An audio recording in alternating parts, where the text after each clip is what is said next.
नमस्कार दोस्तों, स्वागत है आपका वैदिक मैथमेटिक्स के इस तीसरे लेक्चर में। पीछे के दो लेक्चर में अपन ने बहुत सारे मल्टीप्लाई गुणे निकलन विधि से करे हैं। अब इस तीसरे वीडियो में अपन कुछ ऐसे क्वेश्चन लेंगे जिसमें संख्याओं के जो विचलन होंगे वो ऋणात्मक यानी माइनस आएंगे। ऐसी स्थिति में क्वेश्चन कैसे होगा इसी के बारे में अपन चर्चा करेंगे। तो ज़्यादा समय ना लेते हुए सीधा अपन क्वेश्चन की ओर बढ़ते हैं। पहला क्वेश्चन अपने पास क्या है, 49 और 51 को क्या करना है, मल्टीप्लाई करना है। तो आपको पता ही है तीन वैल्यू अपन को फाइंड करनी पड़ेगी, आधार, उपाधार और विचलन। मैंने आपको शुरू में ही बता रखा है यदि संख्या 95 से कम हो तब सीधा आधार अपन को कितना लेना है, 10। तो आधार तो हो गया अपना 10। अब उपाधार की बात है, मैंने बताया है उपाधार कैसे लेते हैं, जिन संख्याओं का अपन को गुणा करना है। जैसे अपन को गुणा करना है 49 और 51 का, तो सबसे पहले हमें देखना है कि ये दो संख्याएं किन दो संख्याओं के बीच में आती है, या ये जो दोनों संख्या है वो किस संख्या के सबसे नजदीक है। तो आप ध्यान से देखोगे तो 49 और 51 50 के सबसे ज्यादा नजदीक है, ठीक है ना। 49 50 से एक कम है और 51 50 से एक से ज्यादा है, यानी ये दोनों ही संख्या 50 के एकदम नजदीक है। तो अपने पास आधार है 10 और अपन को पहुंचना कहाँ तक है, 50 तक। तो 10 को 50 बनाने के लिए किससे गुणा करोगे, 5 से। तो उपाधार अपना कितना हो गया, 5। इसके आगे अपन को क्या निकालना है, विचलन। तो विचलन निकालने का सूत्र क्या लिखा हुआ है, संख्या माइनस आधार इंटू उपाधार। संख्या एक बार तो आपको लेनी है 49 और एक बार लेनी है 51। माइनस कर दीजिए, यहाँ भी माइनस कर दीजिए। आधार इंटू उपाधार, देखो आधार और उपाधार का गुणा करो तो 10 और 5 को गुणा करोगे कितना आएगा, 50। यहाँ भी कितना मिलेगा आपको, 50। घटा लीजिए, तो ध्यान से देखिए 49 में से गया 50, घटाना तो ही है, बचेगा तो एक, ये तो आपको पता ही चल गया। लेकिन याद रखना जब चिन्ह अलग अलग हो तब बाकी तो होती है, बाकी तो हमने कर ली। चिन्ह अलग अलग है ना, ये प्लस का और ये माइनस का, बाकी तो हमने कर ली। लेकिन बाकी करने के बाद चिन्ह हमेशा आता है बड़ी संख्या का। इन दोनों में बड़ी संख्या कौन है, 50। तो ये एक किसका आएगा, माइनस का, है ना। देखो यहाँ भी चिन्ह अलग अलग है, एक प्लस का एक माइनस का, तो बाकी तो होगी। यहाँ भी एक ही आएगा, लेकिन इस बार चिन्ह किसका आएगा, प्लस का, क्योंकि इस बार प्लस की संख्या बड़ी है, ठीक है। अब करते हैं अपन मल्टीप्लाई। तो मैंने आपको बताया है एक तरफ तो आपको लिखनी है संख्या और एक तरफ आपको लिखना है विचलन। संख्या आपको लिखनी है स्तंभ के रूप में, बार बार मैं बोलता रहता हूँ ये बात। 49 और ये 51, संख्या के सामने इसका विचलन लिख लीजिए। तो 49 का -1 और 51 का +1। मेथड वही है, कोई इसमें चेंज नहीं है। एक तो क्रॉस वाली लाइन जाएगी जो प्लस का कार्य करेगी, और एक पीछे वाली लाइन जो मल्टीप्लाई का कार्य करेगी, गुणे का। यानी ये क्या कह रहा है, 49 में हमें जोड़ना है कितना, 1। जोड़ने के बाद किससे गुणा करना है हमें, पहले वाले क्वेश्चन में भी अपन ने करा था, कोष्टक में बंद करने के बाद हमेशा उपाधार अंक से। तो गुणा कर दिया अपन ने 5 से, और पीछे इन दोनों का गुणा। तो ध्यान रखना ये तो है एक प्लस का और ये एक माइनस का।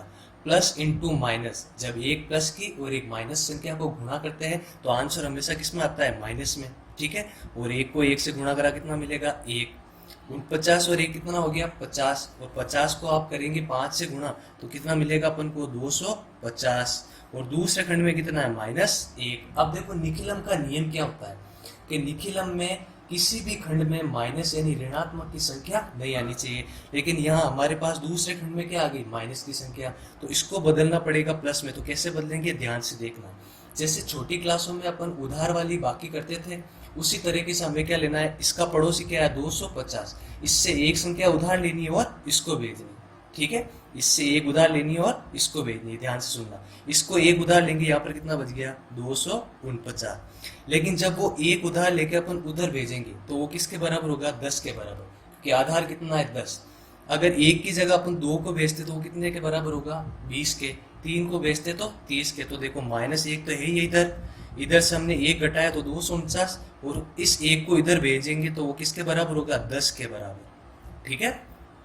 देखो आगे 249 का 249, ये तो है 10 प्लस का, ये माइनस है 1 का, तो 10 में से 1 गया 9, ठीक है। ये अपन ने घटा लिया। अब इसके अगले वाला नियम क्या है, पहले खंड को छोड़कर बाकी जितने भी खंड है उसमें उतनी अंकों की संख्या जितने आधार में 0 है।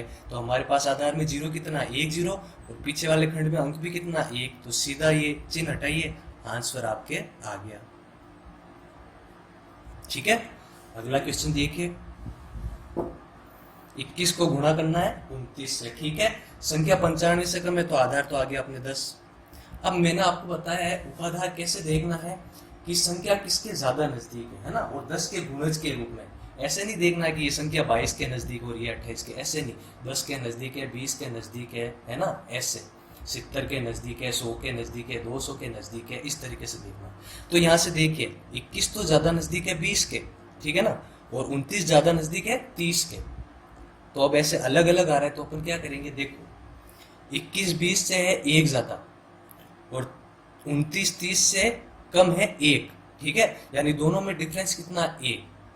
तो देखो ये संख्या तो 20 के करीब है और ये संख्या 30 के करीब है, तो चाहे तो आप उपाधार यहाँ पर लो 2, जब अपन 2 लेंगे तो 10 2 से गुणा होकर कितना बन जाएगा 20, ठीक है ना, और अगर उपाधार आप कितना लेते हो 3, तो 10 3 से गुणा होकर कितना बन जाएगा 30। दोनों ही कंडीशन में एक ही बात है, चाहे 2 लो चाहे 3, ठीक है। जैसे मैं 3 ले रहा हूँ, आप चाहे तो ये क्वेश्चन 2 लेके भी कर सकते हैं, तो उपाधार मैंने ले लिया 3। अब निकालना है विचलन, तो संख्या लिखिए, पहली संख्या है 21, दूसरी संख्या है 29, इसमें से घटाना है आधार और उपाधार का गुना, तो कितना हो जाएगा 30, यहाँ भी कितना हो जाएगा 30। ध्यान से देखिए, चिन्ह अलग अलग है, प्लस और माइनस का तो बाकी करनी है। तो यहाँ पर तो बचेगा 9, ये तो हमें पता चल गया, लेकिन चिन्ह आता है बड़ी संख्या का। बड़ी संख्या क्या है 30, तो ये आएगा माइनस का 9, और यहाँ पे घटाएगा तो कितना आएगा माइनस का 1, क्योंकि बड़ी संख्या किसकी है, माइनस की। सीधा क्वेश्चन करते हैं अपन, ठीक है। तो यहाँ तो अपन ने लिख दी है संख्या, और इधर अपन ने क्या लिख दिया है, विचलन। संख्या को लिखना स्तंभ के रूप में, तो 21 और ये 29, ठीक है। और इसका जो अपने पास विचलन आया वो आया माइनस का 9 और माइनस का 1। वही एक लाइन तो जाएगी क्रॉस वाली जो एड का काम करेगी, और एक लाइन जाएगी पीछे से जो गुणे का काम करेगी। अब ध्यान रखना 21 में हमें कितना जोड़ना है, माइनस का 1। अब देखो क्योंकि ये माइनस की संख्या है तो आपको प्लस लिखने की जरूरत नहीं है ना। अगर आप ऐसे लिखोगे ना, प्लस करके कोष्टक में -1, तब भी प्लस इंटू माइनस क्या होता है, माइनस। तो आप चाहे तो सीधा -1 लिख सकते हैं, ठीक है।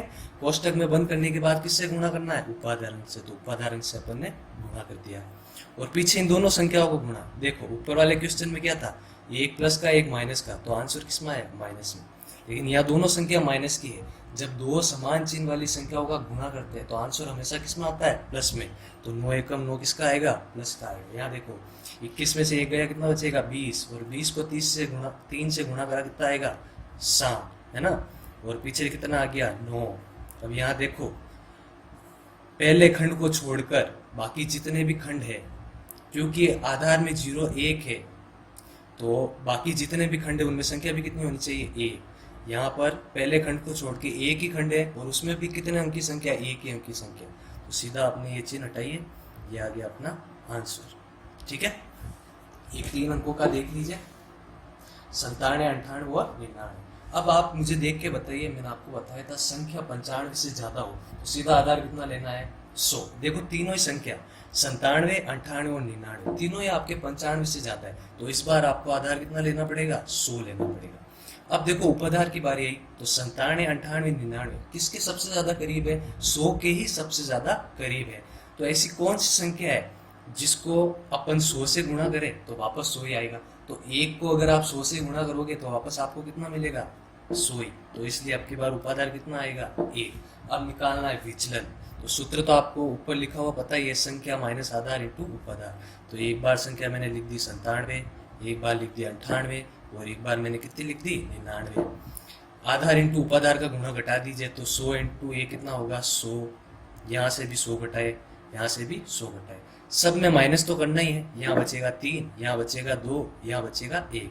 लेकिन बड़ी संख्या है माइनस की, तो ये सारे विचलन किसका आएंगे, माइनस के। अब फटाफट अपन क्वेश्चन करते हैं। तो एक तरफ तो आपको लिखनी है संख्या, और एक तरफ आप क्या लिखेंगे, विचलन। संख्या स्तंभ के रूप में लिख दे 97, 98 और ये 99। इनके सामने इनके विचलन -3, -2 और -1। मैंने आपको पहले ही बता रखा है, जब 1 2 संख्या हो तब तो एक ही संख्या जोड़नी है ना। लेकिन अब की बार कितने अंकों का गुणा है, 3 अंकों का, ठीक है। तो पहली संख्या के साथ नीचे वाली दोनों संख्याओं को जोड़ना है, पहली संख्या के साथ दूसरी संख्या का विचलन भी जोड़ना है, और तीसरी संख्या का विचलन भी जोड़ना है। तो जोड़ लीजिए। इधर देखिए 97 में, अब मैंने आपको बताया अगर संख्या माइनस की हो तो सीधा आप माइनस में लिख सकते हैं, ऊपर मैंने एक्सप्लेन कर दिया था अच्छे तरीके से। तो माइनस का ही 2 और माइनस का ही 1। ठीक है, एक संख्या हो तो खाली उपादार अंक से गुणा करना है, दो संख्या हो तो कहाँ से शुरू करना है, उपादार अंक के वर्ग से। उपादार अंक कितना, 1। अब 1 का वर्ग 1 ही होता है, कुछ फर्क नहीं पड़ता। उसके बाद में गुणा कैसे करना है, पहले इन दोनों का, फिर इन दोनों का, फिर ऊपर और नीचे वाले। देखो -3 को -2 से गुणा करेंगे, है ना, तो माइनस माइनस क्या होता है प्लस, 3 दूनी 6 प्लस का, गुणा करने के बाद चिन्ह किसका आता है, प्लस का। फिर -2 और -1 को गुणा करेंगे, माइनस माइनस प्लस, 2 एकम 2। फिर -3 और -1 को गुणा करेंगे, माइनस माइनस प्लस, 3 एकम 3। पहले उपादार अंक के स्क्वायर से गुणा करा, घात जाएगी घटते हुए क्रम में। पहले घात लगाई 2 उपादार की, अब घात कितनी लगानी है, 1, तो 1 की घात 1। और पीछे करना है तीनों संख्याओं को गुणा एक साथ, ऐसे -3 इंटू -2 इंटू -1। ठीक है, -3 इंटू -2 इंटू -1। देखिए इस 1 का तो कोई मतलब नहीं है, 1 को इस संख्या से गुणा करके वापस वही आ जाएगा ना, तो ध्यान से देखना। 97 का 97, मैंने आपको बताया था समान चिन्ह वाली संख्या हमेशा क्या होती है, जुड़ती है। तो 2 और 1 जुड़ के कितना हो जाएगा, 3। लेकिन चिन्ह किसका आता है, बड़ी संख्या का। बड़ी संख्या माइनस की है तो माइनस। 6 और 2 8, 8 पे 3 जोड़ा 11, 11 को 1 से गुणा करेंगे वापस 11 आएगा। देखो जब 2 माइनस वाली संख्या को गुणा करते हैं तब तो उत्तर किस में आता है, प्लस में। लेकिन अगर 3 माइनस वाली संख्या को गुणा करें तो आंसर हमेशा किस में आता है, माइनस में आता है। कैसे, देखो माइनस माइनस प्लस हो जाएगा, फिर प्लस को माइनस से गुणा करेंगे, क्या आ जाएगा, माइनस। तो दो संख्याओं को, अगर 2 समान चिन्ह वाली संख्याओं को गुणा करें तो आंसर प्लस में, ठीक है, और 3 को करें तो आंसर माइनस। तो आंसर तो आएगा माइनस में। 3 दूनी 6, 6 एकम 6। 97 में से 3 गया, कितना बचेगा अपने पास, 94। यहाँ बचा 11, यहाँ बचा माइनस का 6। देखो वापस इस खंड में माइनस की संख्या आ गई। मैंने बताया था आपको निखिलम में कभी भी किसी भी खंड में माइनस की संख्या नहीं आनी चाहिए, तो इसको प्लस में बदलना है। कैसे करेंगे, पड़ोसी वाली संख्या से क्या लेंगे, उधार लेंगे। तो 94 का 94, इसका पड़ोसी कौन है, 11, तो 11 से 1 उधार लेंगे, तो यहाँ कितना बचेगा, 10। और मैंने बताया जब वो 1 उधार लेके अपन उधर भेजेंगे तो वो किसके बराबर होगा, आधार के बराबर। पहला जब अपन ने क्वेश्चन करा था, देखिए जब ऊपर अपन ने क्वेश्चन करा था तब आधार कितना था, 10, आधार 10 था। तो जब मैंने एक संख्या उधर भेजी वो किसके बराबर था, 10 के। लेकिन अब की बार आधार अपने पास कितना है, 100। तो जब मैं ये एक संख्या उधर भेजूंगा तो वो आधार किसके बराबर होगा, 100 के। तो माइनस का 6, यहाँ कितना आ जाएगा, 100। अब देखो 94 का 94, 10 का 10, ये 100 प्लस का है, 6 माइनस का है, तो 100 में से 6 का कितना बचेगा, 94। तो यहाँ भी कितना बचा अपने पास, 94। आधार में कितना जीरो है, 2 जीरो। तो पहले खंड को छोड़ के बाकी सभी खंड में कितने अंकों की संख्या होनी चाहिए, 2 अंकों की। देखो यहाँ पहले से ही सब में 2 अंकों की संख्या है, तो सीधा आप चिन्ह हटाइए, आपका आंसर आ जाएगा। तो इस तरीके से अपन ने निखिलम से रिलेटेड जितने भी टाइप के क्वेश्चन बनते हैं मल्टीप्लाई करने के लिए, वो सारे क्वेश्चन अपन ने कर लिए हैं। अगले वाले वीडियो में अपन सीखेंगे निखिलम से वर्ग कैसे ज्ञात करना है। अगर आप 10th बोर्ड में है, इस साल आपके एग्जाम होने वाले 30 तारीख को, तो पहला ही क्वेश्चन आपके यही आएगा, फाइंड द स्क्वायर, वर्ग ज्ञात कीजिए। ठीक है, अगर किसी विधि का नाम है तब तो ठीक है, अगर किसी भी विधि का नाम नहीं है तो आप कोई भी विधि लगा सकते हैं। बहुत सारी विधियां है, जैसे एक विधि निखिलम की है, अपन कल करेंगे। और भी विधि है, उपसूत्र अनुरूपण की विधि है, उदरवती की विधि है, तो उन सब के बारे में बाद में डिस्कस करेंगे। अभी के लिए धन्यवाद।